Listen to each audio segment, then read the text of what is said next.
Hello guys, আসসালামু আলাইকুম। আজকে আমরা রান্না করব মুরগির মাংস।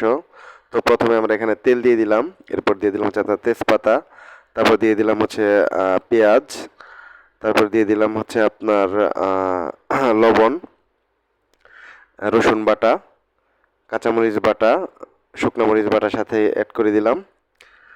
এরপর আমরা দিব হচ্ছে আদা বাটা। তো এরপর আমরা হালকা নাড়িয়ে চাড়িয়ে নিলাম। তো দেখতেই পাচ্ছেন কত সুন্দর একটা কালার আসছে। এরপর দিলাম একটু লেবুর রস দিয়ে দিলাম, যেহেতু মুরগির মাংস রান্না করব।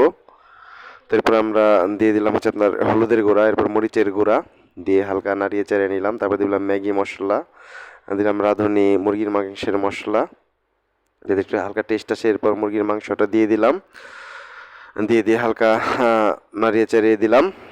তো এরপর আমরা নতুন আলু দিয়ে সাথে মিক্স করে দিলাম। তারপর পানি দিয়ে দিলাম।